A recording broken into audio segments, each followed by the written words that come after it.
conservative, constitutional. It's the Andrew Cooperrider Show, keeping you informed on what's going on right here in Kentucky. Welcome, everybody, to the Andrew Cooperrider Show. Of course, I'm Andrew Cooperrider.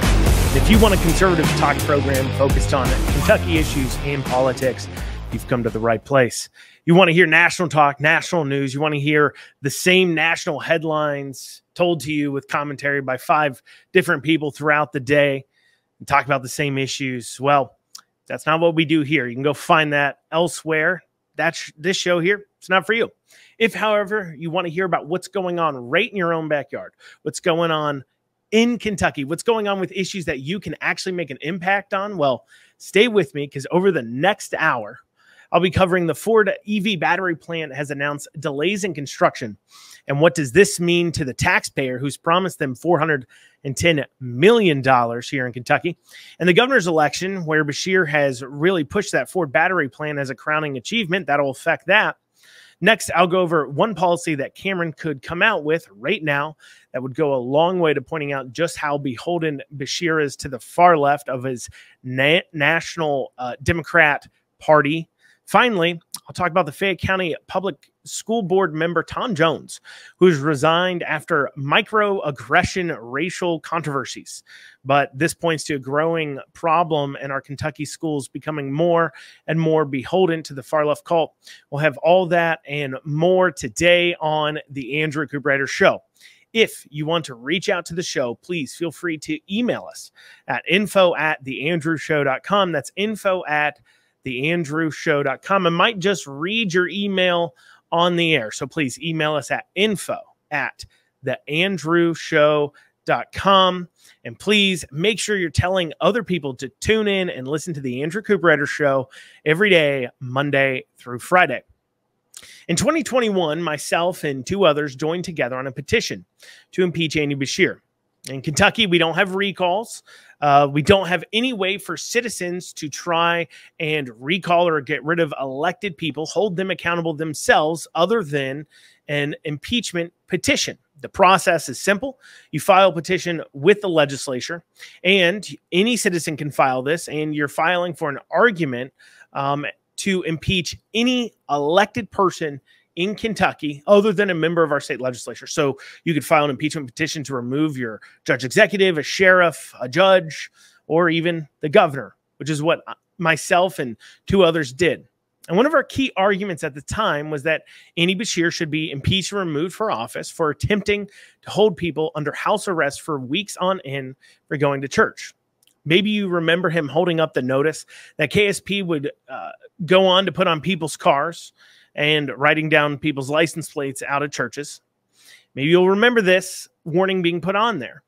And now call me crazy, but I don't think an elected governor should be able to violate our First Amendment and then get away with it. If I violated your rights, if I broke into your home, if I stole your stuff, if I kidnapped you, if I attempted to take away your guns, your property, you'd say I shouldn't just be hit with a slap on a wrist and have to pay your legal fees that you incurred by trying to stop me. Legal fees, by the way, that I'd be paying using taxpayer dollars, your dollars. No, you would say I should go to jail. I should be punished. And that's why I joined the impeachment attempt, because it was time that somebody be held accountable in our government. Enough of this 2-tier justice system. Then a funny thing happens. You see, in order to impeach someone for violating the Constitution, they have to knowingly do it. You know, Bevin, for an example, during his administration, he was found to not be following the Constitution when he spent less money than the legislature appropriated for something. You see, the legislature has control over the purse strings. Therefore, when Bevin attempted to spend less money than they put forward, then Attorney General Andy Beshear took him to court and got a court ruling saying he had to spend the money. Now, one would argue that Beshear, having a law degree and being a lawyer, he should understand the basic rights, especially the first one, especially one of the 5 rights guaranteed in the First Amendment, which is our freedom of religion, our freedom to go to church. But even if he didn't understand that, there was someone that supposedly had a conversation with Beshear telling him that this was an obvious constitutional violation, and Beshear responded by saying he didn't care. And that was Rodney Brewer, the head man there at KSB at the time. Now, did the impeachment committee call Rodney Brewer to testify? No, of course not. Why? Because the Republican leadership in the legislature and all of their intelligence decided they wanted to run against Beshear. They wanted him to be the one they ran against in 2023. I mean, surely a person who's violated so many people's constitutional rights, somebody who's destroyed jobs, failed on issuing unemployment, pushed mandates harder than anyone else in the country. Remember, it was front page national news that Kentucky, by percentage, had put more people out of work during COVID than any other state. They thought that, well, this must be somebody they can beat. One thing is clear. While Cameron may pull this off, it does not appear to be like he's going to blow him out of the water. It appears to be a nail biter coming right down to the very fine end. How did leadership get this so wrong? Simply, they forgot what message they were sending. You see, they decided not to forward the impeachment petition, and they actually sent myself and the other gentleman a cost bill for $44,000, and that was the cost of executing the impeachment inquiry. Now, don't worry, we took them to court and won. We didn't have to pay a single penny. But by not impeaching Beshear and then sending a cost bill to myself and the two other gentlemen, sent a clear message. It sent a message that we failed to hold Beshear accountable, that we didn't actually think what he did was all that bad. Whether they meant it or not, that was the message they sent. They said he was truly trying the best he could. But yet, when we have the leadership and Republicans and people running for office talking about how awful what he did was, how wrong it was, how much it violated constitutions, and how he shouldn't continue to hold office because of it, it's hollow. The words don't ring as true because they themselves didn't take the threat as seriously as they should at the time. Their actions speak louder than their words. And now this is one thing Democrats understand. If you're going to make your rhetoric inspiring, then action better follow. I mean, that's why all their blustering and going on about Trump being a criminal, needing to go to jail, we knew it was going to lead to court actions. Democrats don't just say things like Republicans are a threat to democracy. They say Republicans are a threat to democracy. But when they say that, what's so scary about it when Democrats say things like this is it's not just rhetoric. They follow it up with action. And there's a litany of examples, certainly as well, at the national level. Republicans, on the other hand, they push forward all this rhetoric, but then their actions excuse it, something that the Democrats use to their advantage. And until we get some Republicans in this state in power that don't just bluster about huge rhetoric, talking about, oh, what Beshear did was so awful, we gotta hold him accountable, well, then they fail to. So it really doesn't matter how many Republicans we elect. We're still going to be under threat from the far left liberal push to destroy our culture and our values. We'll still be under that threat because Republicans, they talk a big game, but so often, especially here in Kentucky, their actions don't follow through.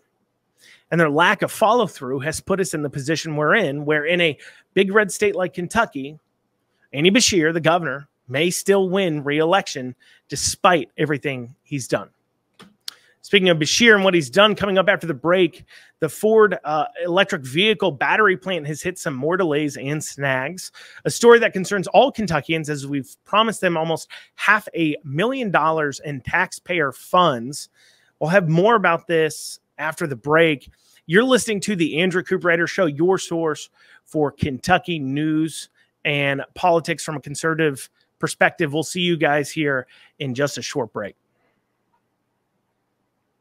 Listen up, my fellow business owners. You need to get your cybersecurity and IT support under control. Reach out to the folks at Amston today. Call 859-300-0087 or visit amston.com. It is no secret that cyber attacks have become a constant threat, and you need to make sure that your organization is protected. Amston has over 30 years of experience working with businesses and governments alike. Call 859-300-0087 or visit amstonamp.com.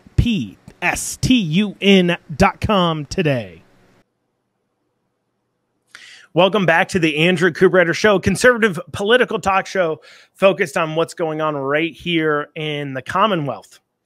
$410 million. That's a pretty big number. I know I don't have that. I don't know what your financial situation is, but most of us probably don't have $410 million to blow. That's almost $500 million, but that's exactly how much you promised Ford in order to get them to bring their electric vehicle battery plants to Kentucky. 2 plants that are basically side by side, but the project has hit some snags.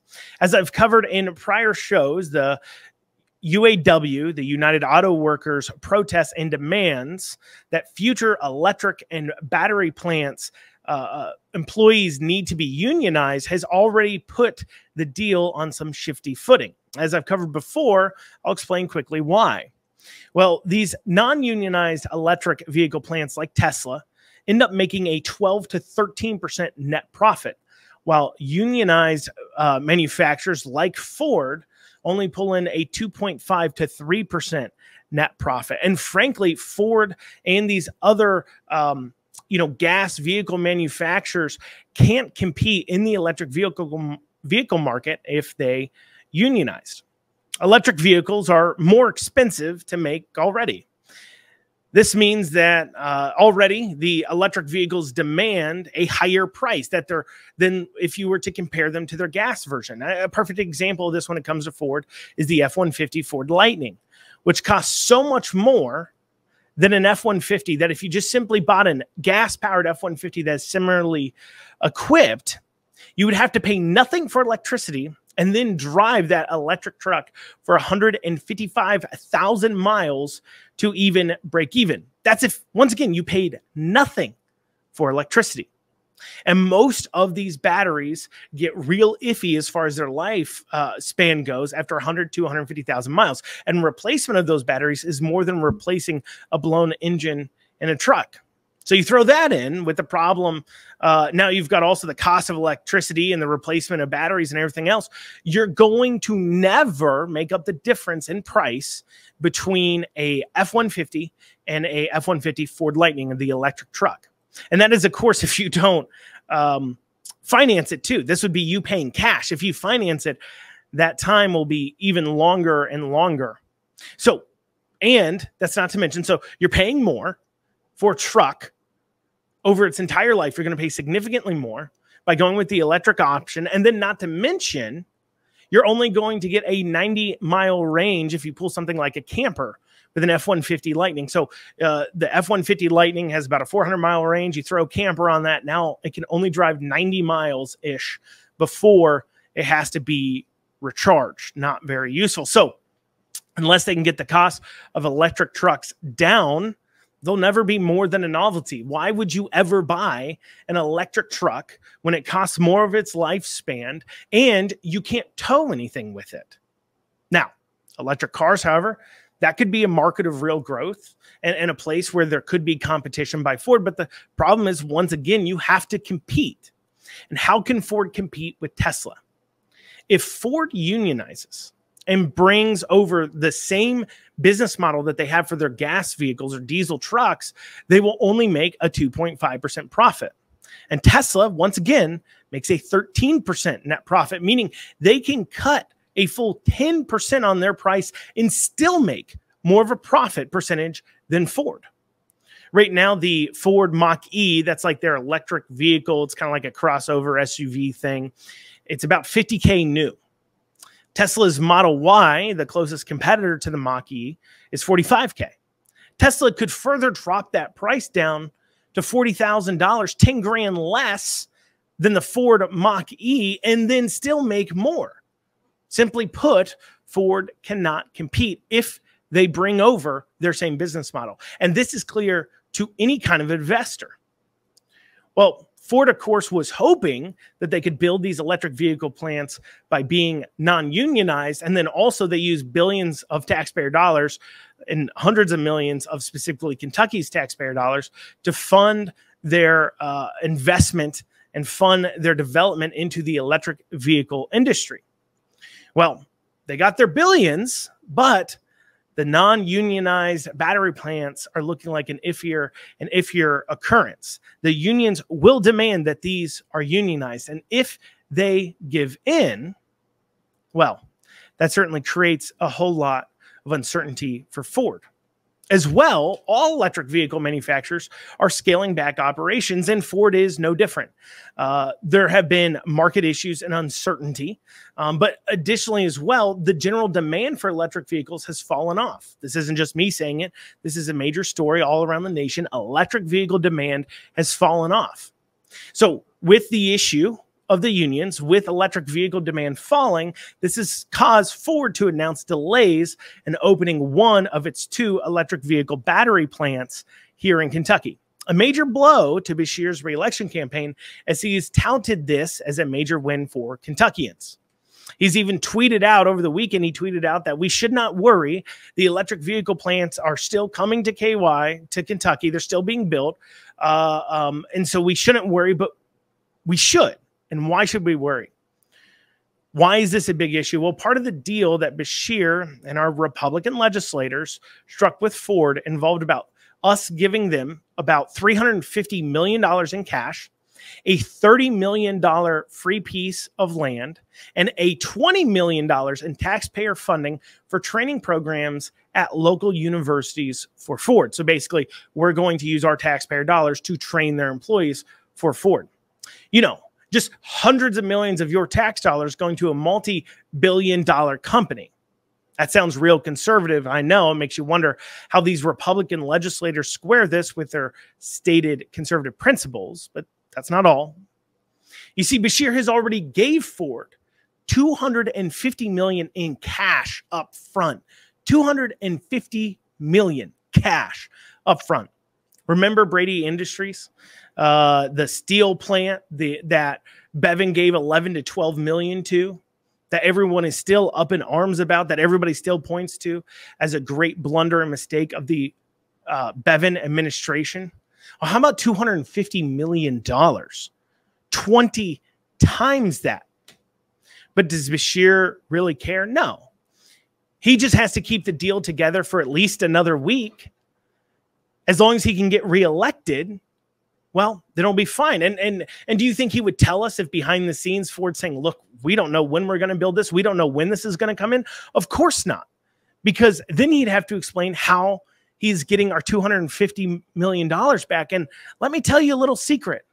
If Ford does fail, if this plant falls through, we aren't getting it back. They have a truck plant in Louisville.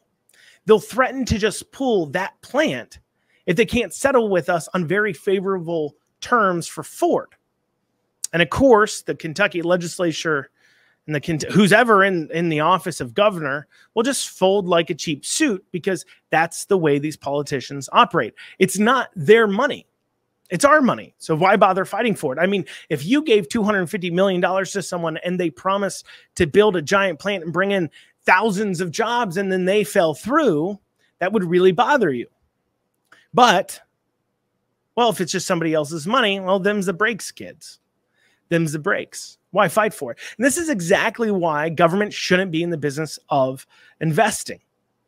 I understand a lot of people want to take electric vehicles and make them seem like a sure thing. They want to make them seem like they're exactly like gas vehicles. It's building an electric vehicle plant has exactly the same economic value as if Nissan or Chevy brought a new plant here to Kentucky to build the Nissan Altima or Maxima or Titan or something like that.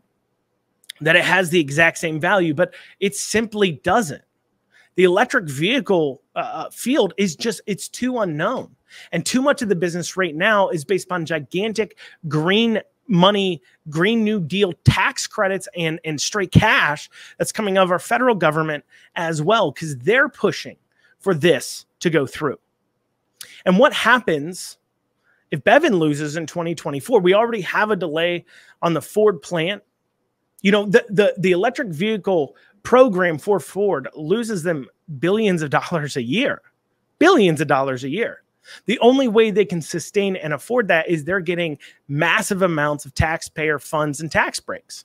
But if a new administration comes through and says, look, especially a Republican administration, and comes through and says, look, I don't agree, and I don't either. So I'm not saying they're wrong to say this. We don't agree with millions of our taxpayer funds going towards investing in a new industry, an industry where there's still the technology just isn't there for everybody to be driving.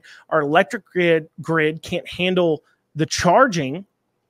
I mean, if everybody had 2 vehicles they were plugging in right now, that is 2 to 3 times more than what our electric grid can currently handle as it's set up. So we have to undergo a massive electrical grid upgrade in order to continue to do this. So a Republican president comes in, Trump comes in and says, we're not doing this anymore. It's a waste of money and the technology isn't there. Do you think Ford continues to build that plant?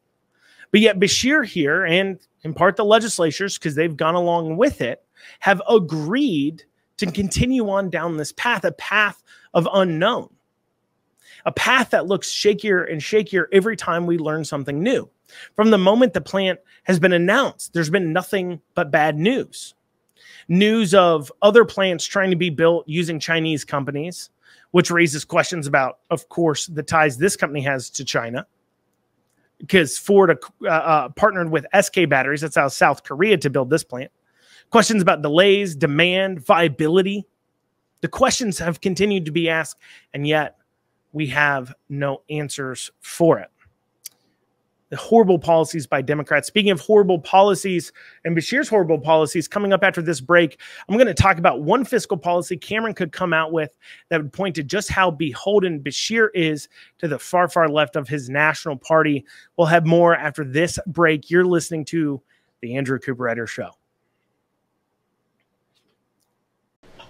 859 Print has local service and low prices. I personally have done tons of business with them, and I can tell you, whether it is getting things printed off, sending direct mail, making business cards, buying TV ad time, digital marketing, they can do it all. And as a special for listeners of this show, they're offering 10% off any and all print services using code RIDER2024. That is code RIDER 2024 for 10% off. Check out 859 Print. You'll be glad you did.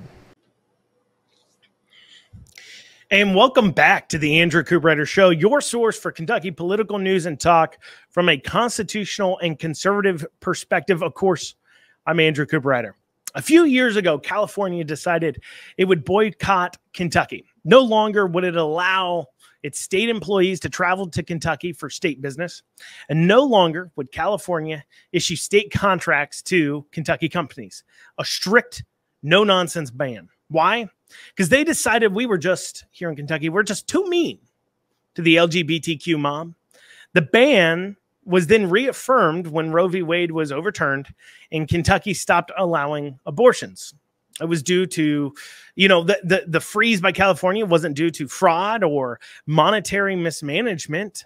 No, California just decided, due to social issue politics, it would boycott Kentucky. Yet this ban doesn't stop Beshear from issuing contracts to Californian companies almost monthly. Take just last month, for an example, the Beshear administration issued a $1 million HR contract to a Californian company. I don't know about you, but that's the last place I want to be getting HR advice is from California. Anyways, a $1 million that could have been spent to maybe a Kentucky company. Like the several Kentucky companies who actually applied for the contract, but instead Beshear and his administration had the contract, the $1 million, sent to California. Why? Well, for as much as Beshear wants to pretend that national and social politics shouldn't affect Kentucky, they do. And Beshear doesn't return the California boycott. You know how California's boycotting us? He doesn't boycott California. He keeps issuing contracts to them. Why? Because Beshear agrees.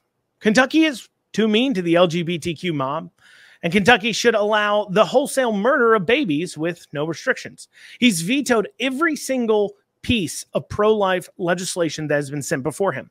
He even vetoed the Born Alive Infant Protection Act, a law that would have required doctors to provide life-saving care to babies that survived a botched abortion instead of letting the child just die on the table. These are born babies. Let them die on the table. Beshear vetoed a law requiring them to give them medical care. Make no mistake, Beshear is very, very far left. And he thinks Kentucky needs to pay for that. Needs to pay for the fact that Kentucky isn't far left. And this also shows a perfect example of just how the far left operates, how Democrats operate. They create a divide.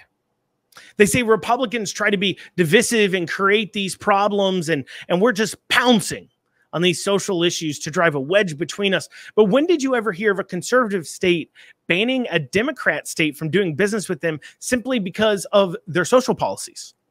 Conservatives as a whole across America hold the same beliefs most Americans have held for decades.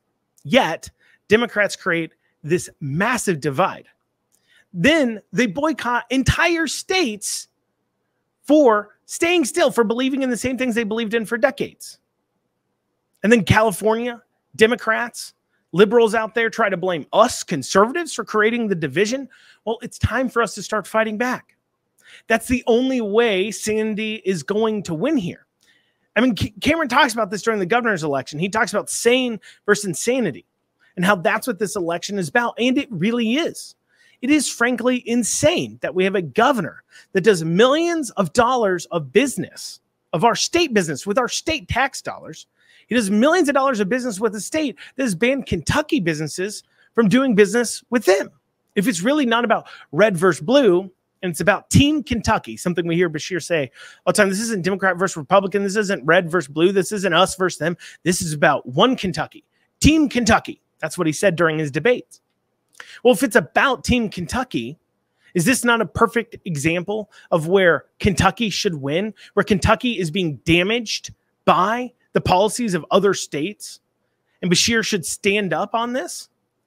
I mean, Beshear can say, well, I disagree with Kentucky's laws on this. I disagree with how mean Kentucky is to LGBTQ, and I believe that babies should be murdered wholesale. And while I disagree with Kentucky stopping that, it, however, is not in Kentuckians' best interest to continue to do business with a state that won't do business with us. This is just a question about what's best for Kentucky's businesses and the Kentucky taxpayer, regardless of party. A chance to show you're above the fray, but Beshear does no such move. Because not only does Beshear agree with California that Kentucky's a mean, awful, horrible place when it comes to our abortion laws and how we treat the LGBTQ mob. See, he's got to keep dollars rolling to these liberal states as well, because that's where he gets support from. Not just in the form of Biden or dollars into his own campaign, but from his own family. I mean, Beshear's wife, Brittany Beshear, is from California. Her mom was an executive at both eBay and Disney, a vice president, I believe. And her dad, a well-known marketing consultant for liberal companies out west. Californian values are Beshear's values. They are literally a part of his family. And this leaves a great opportunity for Cameron to really point this out. You know, one thing I've been critical of the Cameron campaign over the last several months has been their lack of concrete things, especially on conservative fiscal policy. We really haven't heard much about it. We haven't heard much from Cameron on what his administration exactly looks like. We've heard some things, of course. We hear about the Cameron catch-up plan, providing 11% raises to new hired teachers, a summer tutoring program. We heard about his work requirement for Medicaid recipients. We know about those things, but we haven't heard a lot about how he will direct the spending of our dollars. How will the Cameron administration be different? Because this is actually somewhere where the governor has a lot of leeway. The governor has a lot of control over how our state dollars are spent. You see, the way our budgets are brought together, our legislature appropriates into pots of money. Those pots of money then get assigned to different departments, like Cabinet for Health and Family Services, like Economic Development, like Department of Revenue, you know, the list goes on and on, Department of Education. And then unless they have a specific thing that they issue money to be spent on, such as, for an example, the legislature said you're to spend, I believe, about $50 million on fixing our unemployment system. This was several years ago. By the way, something Beshear has yet to do. I believe he hasn't even awarded a contract yet to fix it, because that just goes to show you how much fixing things like the unemployment system is a priority for him. So while they do that, but they appropriate just these large pots of money. Then the Beshear and Beshear administration has control over how those dollars are spent, how they're spent on their priorities. You see, the Beshear administration has spent millions of dollars of our tax funds, tens of millions of dollars, pushing forward very liberal ideas. I mean, just over the past year or so, we've spent several millions of dollars on diversity, equity, and inclusion consultants. We spent millions of dollars formulating diversity, equity, and inclusion teachings in our public schools, hiring consultants and programs. We've spent millions of dollars on programs to help people from disadvantaged groups, marginalized groups, meaning people like that aren't white and aren't men. We've spent millions of dollars on programs to help them specifically start a business, not just anybody that needs help starting a business, something that'd be good for all Kentuckians, but just specifically something to help just them with the right skin color or the right thing between their legs, I guess. You know, these are things that the Beshear administration spends money on. And this is where a Cameron administration would be greatly different if Cameron points it out. And this is an easy thing for Cameron to grasp a hold of and message on. Easy. Cameron can come out and say the Cameron administration will be different than the Beshear administration because I will protect Kentucky values.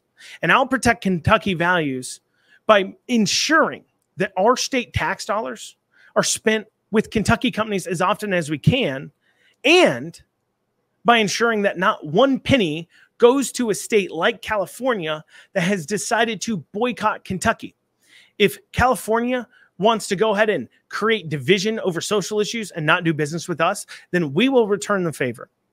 And every single contract that currently is issued to a Californian company, I'm putting you on notice right now that that contract will not be renewed. And we will prioritize awarding these contracts to Kentucky companies first, but also making sure that it's not going to states that hate us and hate our values and are boycotting us like California. This is an easy thing for him to message on and an easy thing for him to grasp. Well, coming up, the Fayette County Public School Board member, Tom Jones, he steps down after a diversity, equity, and inclusion crazies refused to accept his apology on a racial micro-aggression or racial micro-aggression. Sorry, it's such an odd term. I got to get it right. We'll have this after this break. You're listening to the Andrew Cooperrider Show. Lexington Overstock Warehouse is Central Kentucky's best source for stylish new home furnishings. Don't pay retail. With our low overhead operating structure and big name brands, we offer the absolute best values on new furniture for every room. Shop online anytime at LexingtonOverstockWarehouse.com or visit our weekends only showroom located at 156 West Tiverton Way. Right now, for listeners of this show, we're offering a special discount for our online customers. Use coupon code FREEDOM for an additional 10% off your online order today. Lexington Overstock Warehouse, low overhead equals really low prices. And welcome back to the Andrew Cooperrider Show, where we cover Kentucky politics with a conservative and constitutional-based commentary. Of course, I'm your host, Andrew Cooperrider. Thanks for joining us in our final segment. A few weeks ago, I talked about Fayette County School Board member Tom Jones. You see, Tom Jones had to apologize after he uttered a racial microaggression. Now, for those of you who don't know what a microaggression is, it means you're not necessarily a racist, I guess, but you like somehow accidentally said something that somehow is racially tinged, even though it's not racially tinged. It's a microaggression. It's just something in our lexicon and phrases that somehow is actually offensive, just we all don't realize it. And so a few months ago, Tom Jones, during a budget meeting, said he didn't want to see anybody monkeying around with the school's budget. Monkeying around, a common phrase about how monkeys monkey around, how monkeys play around and they don't really do much and don't accomplish much. That's the origin of the phrase. Nothing racially tinged at all. However, this phrase was not taken too kindly by the Diversity, Equity, and Inclusion Council that the board over there at Fayette County Public Schools has set up to make sure that the Fayette County Public Schools is as racially sensitive and is a true place where everybody can belong. And by everybody, of course, they mean the LGBTQ and, non-white people, make sure that they are prioritized, they belong, something where we don't treat everybody just equally with the same standards, but instead we make sure we're treating people differently based on their skin color and who they prefer to spend their time with romantically. Obviously, something that speaks to being equal and not judged based upon immutable characteristics like your skin color. But despite the fact that this is probably one of the more racist things around, the Diversity, Equity, and Inclusion Council persists. And despite Tom Jones being a white guy and using a common phrase that doesn't have any racially derogatory origins, it was considered a racial microaggression by the DEI Council, and they demanded an apology months later. Well, Tom gave in. He acquiesced, and he apologized at the next board meeting. And most people would say that, well, we should move on. I mean, after all, even the far left cult calls it a microaggression, meaning it's small. It shouldn't be a big deal because, it's a micro, meaning small, it's in the name. However, smelling blood in the water, the DEI Council said his apology wasn't enough. He didn't really mean it. I mean, keep in mind, on top of his apology, Tom Jones even promised to attend a DEI racial training to be more sensitive. And of course, though, when it comes to his apology, maybe he really didn't mean it. Because who would mean an apology on that? Who would mean you apologize for saying monkeying around a common phrase that has no racial tinge? You don't even think you did anything wrong. Most people wouldn't. So, of course, it's a forced apology over an issue that's stupid. You're only doing it because you just simply want to move on with your life and put aside dumb things like people being upset over common phrases in our culture's lexicon that has been there for quite some time that has nothing to do with race. But the DEI Council, the Diversity, Equity, and Inclusion Council, they didn't move on.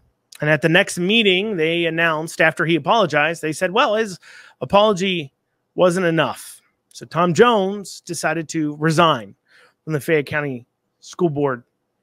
Now, was it due to this issue specifically? One could speculate. My guess would be yes, the timing, of course.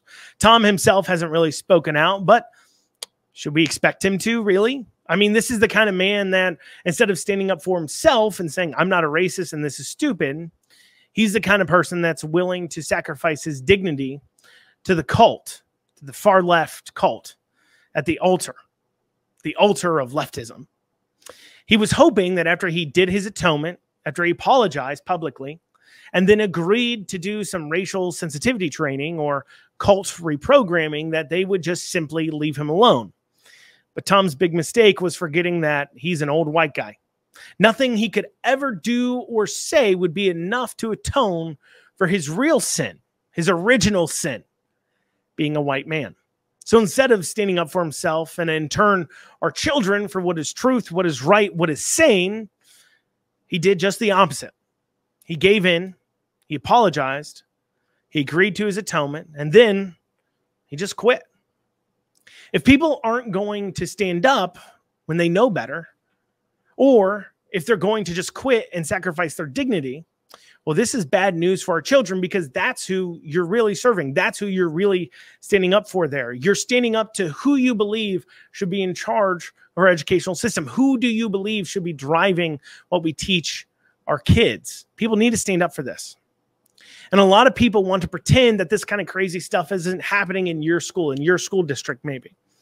They want to think the full leftism cult takeover of the public school system simply isn't happening or just isn't happening where they are. But it is happening, especially here in Kentucky. You see, Tom's lack of a backbone affects all kids, and it has pushed forward other policies that this leftist mob is able to get through. I'll give you an example. You see, the Fayette County School Board, and I'll give you an example right here in Fayette County, from Fayette County School Board. You see him leaving his spot open leaves the opportunity for even a farther left person to be appointed, because when a spot is vacant, the board then appoints a replacement. And just how far left is the Fayette County School Board? Well, let's take their new middle school being built in Hamburg. It's being reported that the new school will have co-ed bathrooms. Instead of reinforcing basic biological facts that boys are boys and girls are girls, a sane belief, they instead will use the bathrooms to push forward a leftist idea. We've seen a lot of hoopla over the bathrooms, saying, hey, boys and girls should be separated in those settings.